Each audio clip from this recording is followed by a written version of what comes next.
बिस्मिल्लाहिर्रहमानिर्रहीम। अस्सलाम वालेकुम दोस्तों, how are you all? I hope you all are doing well.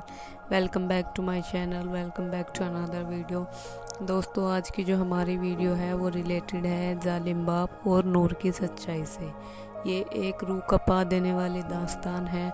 तो आइए चलते हैं अपनी वीडियो की तरफ। दोस्तों, क्या कभी सोचा है जब एक बेटी का दुश्मन उसका बाप ही बन जाए तो वो कहाँ जाए?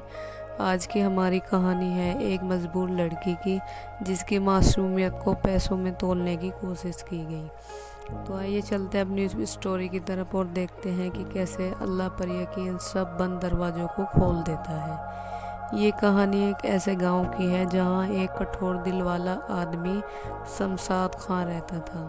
उसकी घरवाली की तो मौत कई साल पहले हो गई थी। उसके साथ उसकी सिर्फ एक लड़की थी जिसका नाम था नूर, वो रहती थी। नूर सीधी सादी, परहेजगार और बहुत खूबसूरत लड़की थी। उसका बाप इसका बिल्कुल उल्टा था। वो एक ऐसा इंसान था जिसे ना इंसानियत की फिक्र थी और ना ही रिश्तों की कदर थी। नूर सुबह उठकर नमाज पढ़ती, कुरान की तिलावत करती और फिर पूरे घर के काम अकेले संभालती। नूर का सपना था कि वो इतना पढ़ ले कि गांव की जो लड़कियां हैं उन सबको तालीम दे पाए। वो उन्हें भी खुददार बनाना चाहती थी, लेकिन उसके बाप को ये बर्दाश्त नहीं था। बाप की सोच घटिया थी। वो सोचता था तालीम से क्या ही मिलेगा, फालतू में घर से निकलेगी, बिगड़ जाएगी। वैसे भी औरत का काम तो मर्द की सेवा करना है।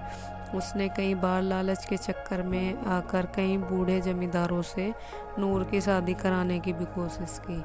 जब नूर नहीं मानी तो उसे मजबूर होकर फिर वहाँ रुकना पड़ता था। कई बार उसके साथ ये वाक़े हुए।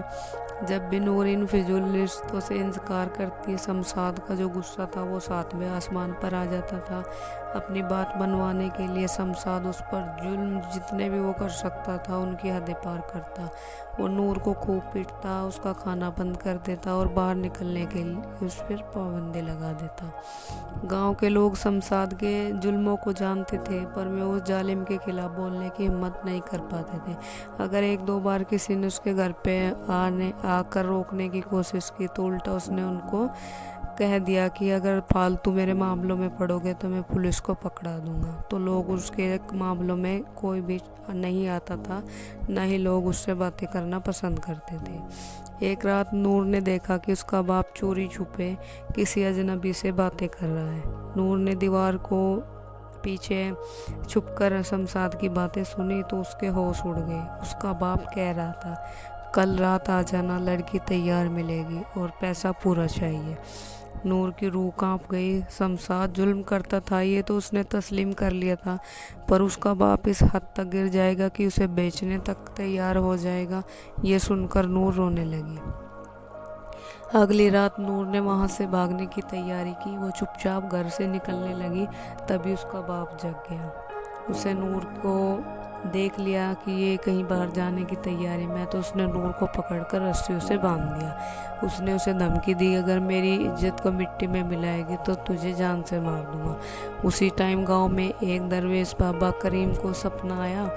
उसने नूर को एक बंद कमरे में रोता देखा। ये अल्लाह की तरफ से भेजी गई नूर के लिए मदद थी। सुबह होते ही वो उसी रास्ते पर चल पड़े जहाँ से उन्होंने सपने में आवाज़ आती हुई सुनाई दी थी। बाबा करीम ने गांव के लोग इकट्ठा किए और शमशाद के घर पहुंच गए। उन्होंने जाकर वहाँ उसके घर का दरवाज़ा तोड़ा और नूर को रस्सियों से आज़ाद कराया। नूर घायल हालत में थी और बहुत डरी हुई थी। अगले दिन शमशाद को पंचायत में लाया गया। उसकी बेटी पर किए हर जुल्म की सच्चाई सबके सामने थी।